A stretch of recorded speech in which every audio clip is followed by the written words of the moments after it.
Hi there, my name's John Abel. I'm a Senior Technical Director in the Office of the CTO in Google Cloud. Today I'm going to be talking on stage about AI and generative AI and how it can be used in sport at Leaders in the keynote. Right, it's great being here and the final session. So I feel like I could either cause trouble if I overrun, because you all want to get home, and hopefully I'm going to show you some stuff that's interesting and you're going to ask some great questions. So thank you for staying here, by the way. It's fantastic, and thank you for Claire to be with us here as well. So my name's John Abel. I'm a Technical Director in the Office of the CTO. You will have time for Q&A as well, so get ready to get onto the app and ask your questions. I'm going to first of all do a quick audience participation. How many people are comfortable with AI? Know what it is? Good. How many people are really comfortable with generative AI? Okay, less. A few hands. Okay, by the time you leave this room, you will all be experts. Okay? And also, at the end, there's audience participation. So you can learn and experience it at the same time that I'm showing it. So get your phones ready. So this is going to be one of the only presentations where I say use your phones. All right? So first thing I want to do is, first of all, explain the world we live in AI today. The challenge we have is it's not always obvious it's AI that you're looking at. If you use Google Maps today to get to this stadium, there will be AI being used to route you to this location. The same as if you go home tonight, look on Google Maps, it will tell you actually how many people, it will give you a heat map of actually how busy the station is. So you can see if it's going to be very busy or not busy. Also, if you're writing emails, you get the help of Auto Assist to finish your sentence. All of that is artificial intelligence. But generative AI, which is what most of this presentation is going to be on, is very different. AI in sport has been used for decades. Performance, dietary, marketing, advertising, you've used it for decades. But generative AI is exactly the same as a digital library. Here there is a picture. This was created by Imogen 3 of a digital library. The digital library is actually the same as a real library. It's just slightly different. And we're going to go through some of the terminology because it's important for your participation later. So with that library, if you walk into the real library today, you will go up to the counter, and actually, because we're a sports location, we use football, because we've had quite a lot of football on here. We talk about who won the World Cup in 1966. So the thing you'll do is you'll go up to the front of the library and say, I need to learn about football World Cup results. The librarian will point you to football, aisle 5, down the row, there they are. You'd walk up to that aisle, you'd pull out a book, and that book would then be the results of the World Cup. You'd go to the appendix, you'd look up 1966, come back, and it would say England. Now, that is no different to generative AI. So let's talk about some of the terminology, because it's important. The library and a generative model is called parameters. So we deal with, at the moment, 1.2 trillion parameters. That's bigger than any library on the planet. The other thing is our library is video, sound, and books. Now, what's super interesting about our library is the way you ask the question to the librarian is what we call a prompt. So you will actually go up into and if you've used things like Gemini or ChatGPT, you'll type in, that's a prompt.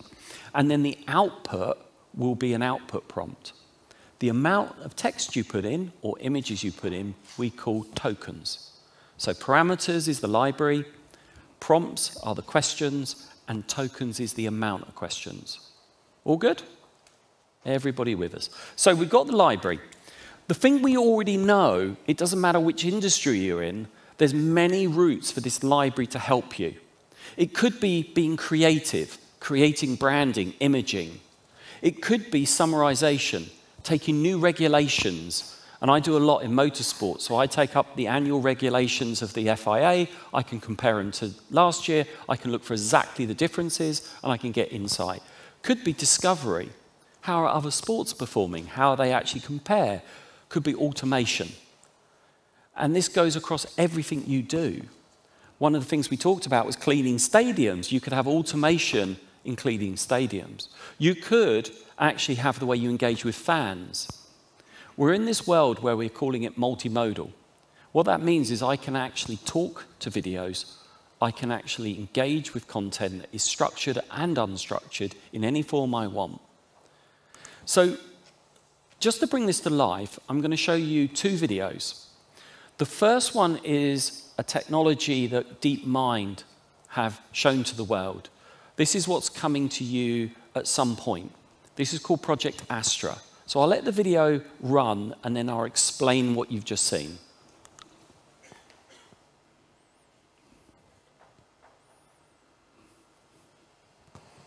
This is where the sound engineers get worried. Okay, let's do some tests. Tell me when you see something that makes sound. I see a speaker, which makes sound. What is that part of the speaker called? That is the tweeter. It produces high-frequency sounds. Give me a creative alliteration about these. Creative crayons color cheerfully. They certainly craft colorful creations.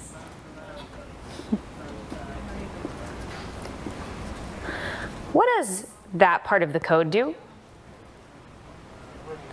This code defines encryption and decryption functions.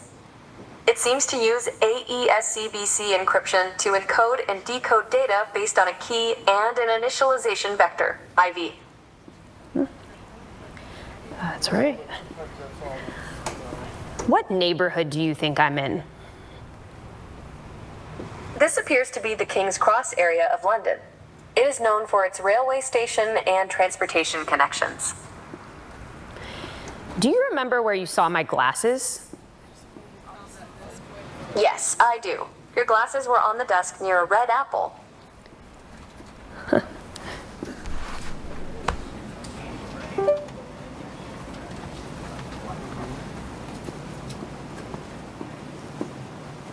What can I add here to make this system faster? Adding a cache between the server and database could improve speed. What does this remind you of? Schrodinger's cat. All right, give me a band name for this duo. Golden Stripes. Nice. Thanks, Gemini. So what you've just seen there is everything I explained. The parameters were everything that had already been trained in the model, but we enriched it with the surrounds of what's coming through the video. The prompts were where the Googler was actually talking to their phone. The output voice was the output prompt. When we enrich these models, you can see that you can get amazing interactions with it. Now, one of the things that's super exciting is what you can do in sport. We are very proud that we have a very good relationship with Formula E in Google Cloud. Now, the reason this is important, 12 months ago, what I'm showing you in the next video didn't exist. By the way, everything in this presentation that I'm showing you today did not exist 12 months ago. The models that we're using now called Gemini, they didn't exist 11 months ago. The world is changing very fast. So the next video, I'm going to actually use it in something and show you exactly how you can interact with video and text through conversation. So I'll show you the video. Everything you've seen in this was done with Formula E in less than 12 months, setting 3 new world records. And hopefully you'll find it interesting.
So let me tell you about some of the technology we used there. The first one, we actually had the driver talking to their car.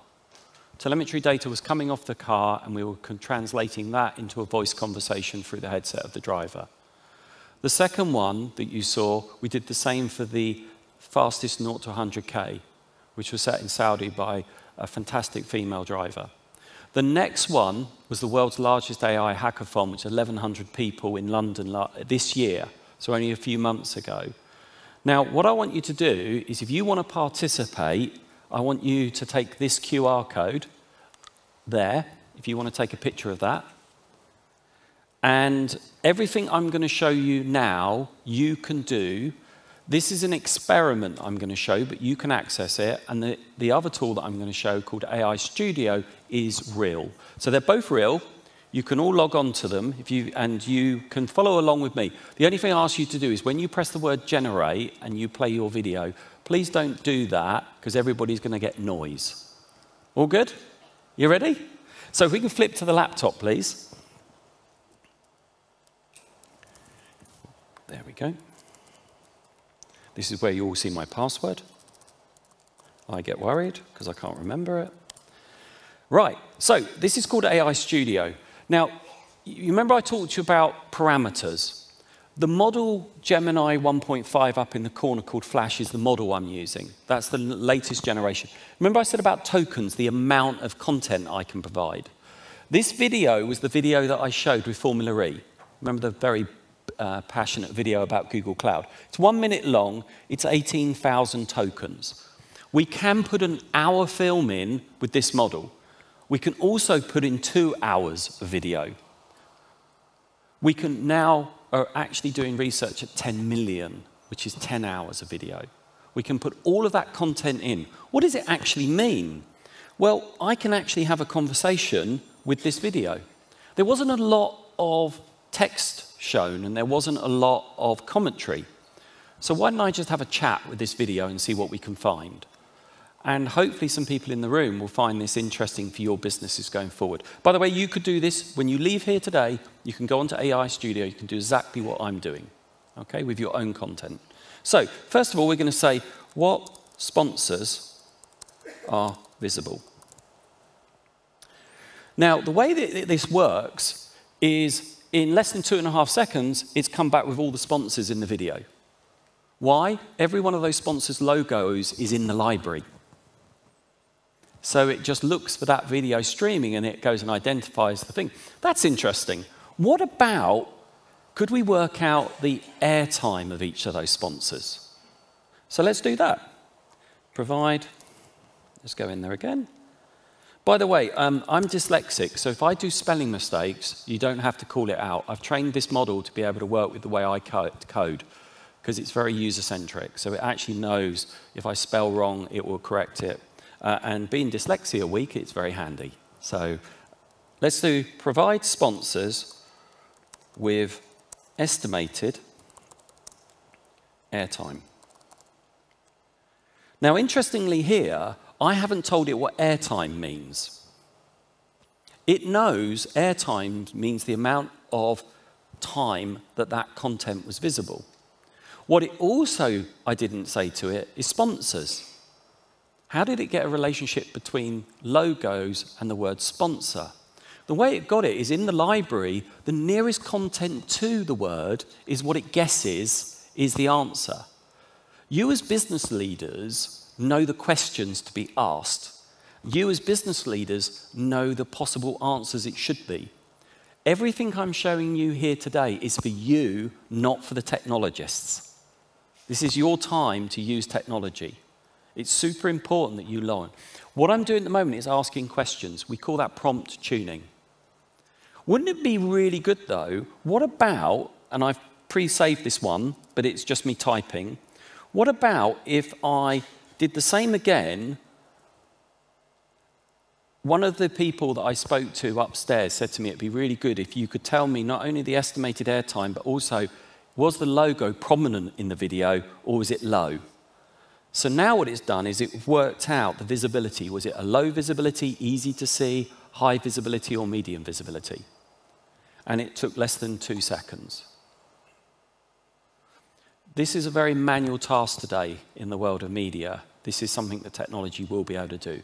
It's the experts that need to ask the questions. Now, wouldn't it be really good if we went into the last few minutes and did this? Create a blog for Google about the Formula E video.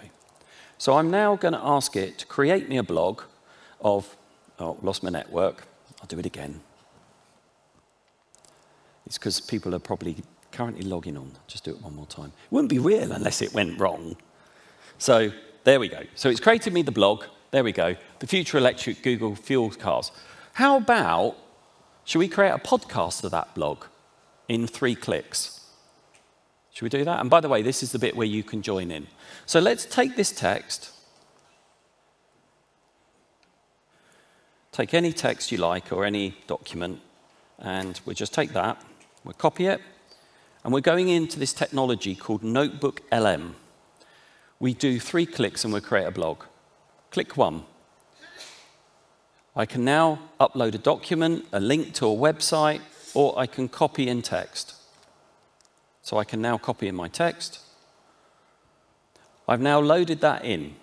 Now, there's the text. I could ask it questions, by the way. I could say, provide a summary of the text. Super simple, and in a few seconds it will do that. Okay? So I can talk to that data how I want. But what would be really good is how about we make an interactive blog where actually 2 people talk about my text. So now, this is going to take a few minutes to run. How many people used to watch Blue Peter when they were younger? Do you remember the one where they used to say, this is the one I prepared earlier? I'm going to show you the one I prepared earlier. Okay, so I've taken the same sort of text, I put it in there, but the difference is generate now is finished. Should we play the blog and see what you think about it? Everything in this blog was generated by AI. There was no human involved. And no pets or children were hurt doing it. Okay, picture this. An electric race car. Zipping around a track. Indoors. Okay. At over 218 kilometers an hour. Wow. Not outside. Inside. That's Formula E. And it's not just breaking speed records. It's changing how we think about electric vehicles. Today. We're diving into the tech that makes this speed possible. And how Formula E's partnership with Google Cloud is driving a whole new era of motorsports. So this indoor land speed record. What makes it so groundbreaking? Well, anyway, you get the general gist. Now, the reason this is exciting is the way you can interact with your fans, with your employees, is going to be in the mind and in the way they want to interact. Because these are problem solving, reasoning, and also discovery. One of the things we do at Google is to help people. We have this thing called micro moments, is whenever anybody touches Google technology, we have a little micro moment of interaction. And generally, people would break that into different categories. The first category is help me learn. The second category is help me do. The third category would help me discover. And the last category is help me buy. These are the typical categories that you see. What this technology is doing is removing toil and friction from what you do as a job. The one thing that it will never replace is you being creative. That's the gift that everybody has. If I asked everybody in this room how you got here today, you'd all have different experiences. Mine was via Washington, D.C. yesterday, and I landed at 6 a.m. this morning. I went home and got changed and came here. So if I topple over and go to sleep, you know why. Many of you would have just come around from the corner. Some of you would have come from Manchester, or you would have been coming here. But everybody had a different experience. The uniqueness of the person is their own creative skills. We've got to be ready to be creative again, because these tools and techniques help you be creative faster.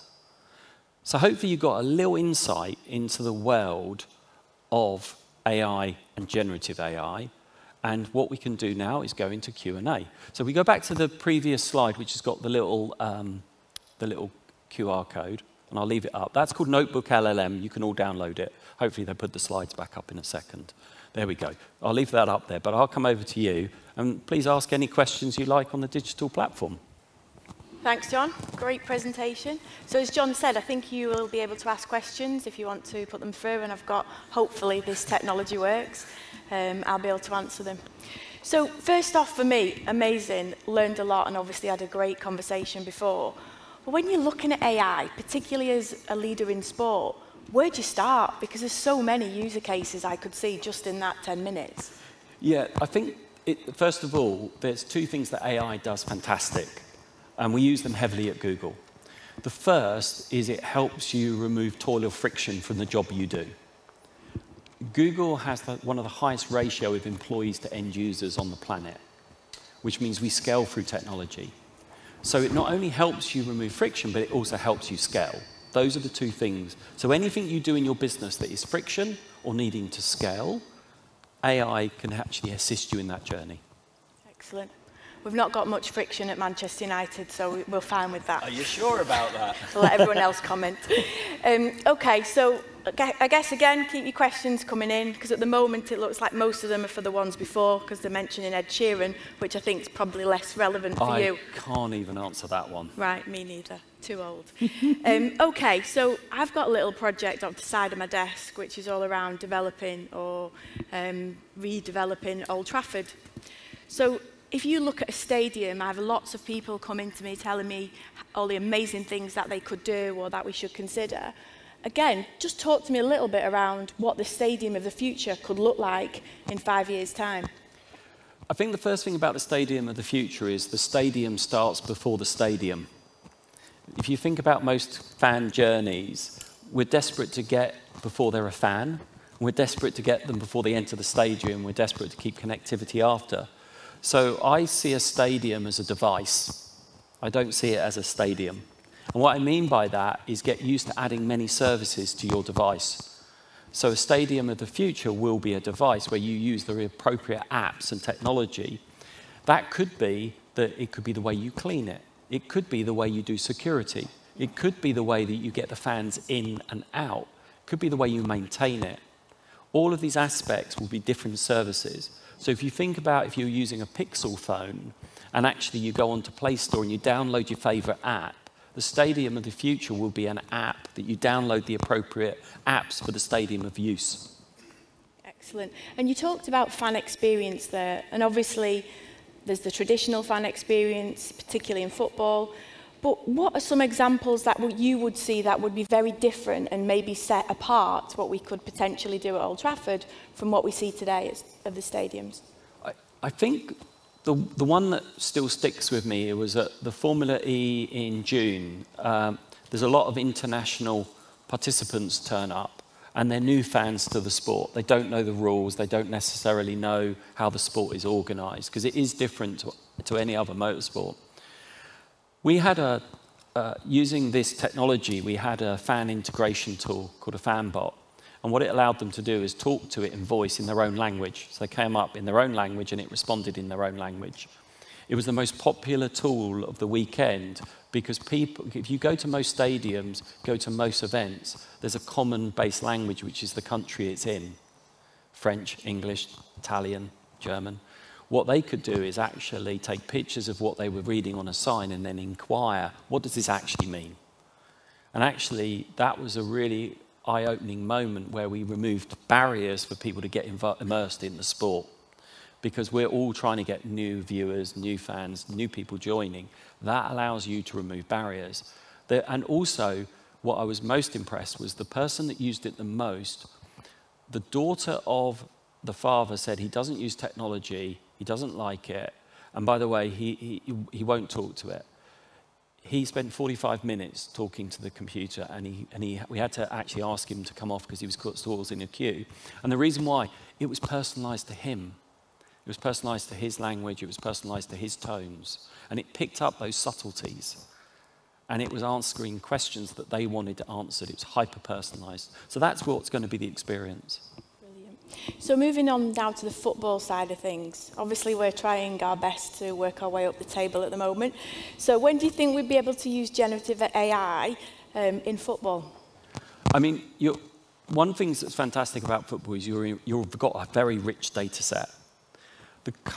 Most sports talk to it via this thing called analytics. where they have a data scientist that looks at data. But if you think about most sports, the coach, the players, the commercial people actually themselves want to talk to the data. I can show you just then that you can actually talk to a video. There's no reason you can't talk to your immersive data you've got. Imagine a coach actually saying to their data, why is this player not performing like they normally do? And it comes back and says, by the way, in training last week, they were slightly off. Their sugar blood levels were different. And it starts giving them a very immersive view of that player. Or what about some players are actually just not good at certain grounds? Why? You could start immersing yourself in data. So I think we've got to get used that we're in an era now where technology is required to talk to technology, to talk to data.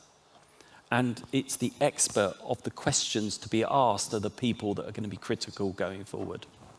And that was an interesting point. So before we had this session, we were chatting around, will AI ever mean that we've all not got a job in 2050? And there was an interesting fact. You said that, I think it was in 2050, 60% of the roles will still require AI and some personal interaction. Can you tell us a little bit more about that and what the limitations might be, for example, of using AI? Yeah, the thing about what we see is going forward, it's AI and people. The most successful organizations will be AI and people. Not AI or people, it's AI and people.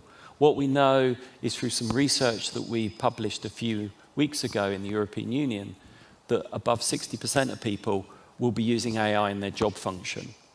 I pretty much guess most people in this room already use AI, where you're doing summary of documents or creating an image. You probably pretty much use it. You're going to have that tool, because if you don't use it, the people you're competing against will be using it. So it's going to be part of the day's set of tools. But it's no different to when we went to laptops in the 90s. It's no different to when we went to Google search in 98. It's no different to when we went to using cloud technology. It's just another iteration of industry technology. So I guess one of the questions that are coming through now is, why Google? Clearly there's a lot of competitors in this space. Obviously you're doing some amazing things, but what sets you apart from your competitors? I think, first of all, thanks for the question. Pitch now. Well, I'm in engineering, so I'm not going to be very good at that. AI should give you the answer. We could actually ask Gemini.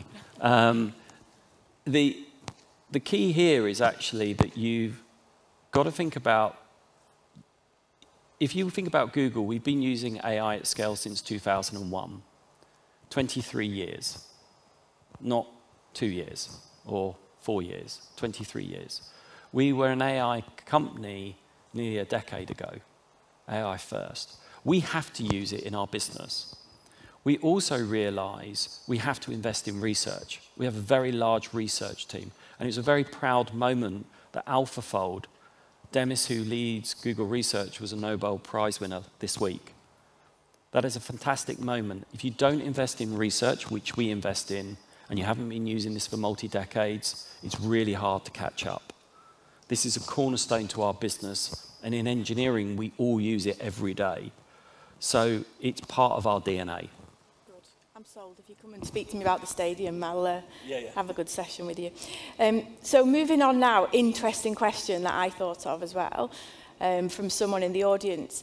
If all the football teams have got access to AI and tools, won't we get to almost like a situation where it's so predictive that everyone's just going to end up with that boring 0-0 draw because everybody's second-guessing what's happened and the machines win by draw? Do you remember I said about the skill of being creative is the most important skill?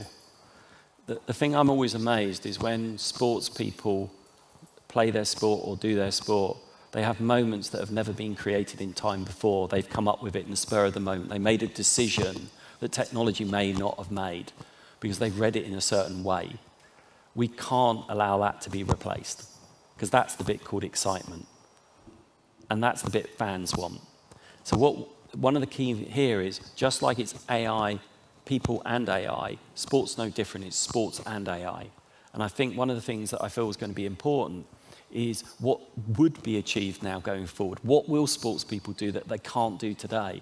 And actually, how will they use this technology to create their own magic moments? Because if you go back to Birmingham in 1900s, we had a chat about Nell. In 1900, there was 50,000 people plus working in making nails in Birmingham in the Black Country. And within 2 years, they all lost their jobs because of the Industrial Revolution. But they all went on and did amazing things afterwards as well. Because adaptability and creativity are the two skills we have as people. Okay, I'm conscious we're running out of time and we are the last session, so I don't want to dwell, and I don't want to answer the question that someone's asked. Well, probably Eric want me to ask is, when will AI help us replace the manager? So apparently we're getting an AI Eric, apparently. Very well done who's asked that question, but hopefully I won't answer it. Thanks so much, John. Brilliant presentation, and thanks for sharing with us today. Thank you very much. Thank you.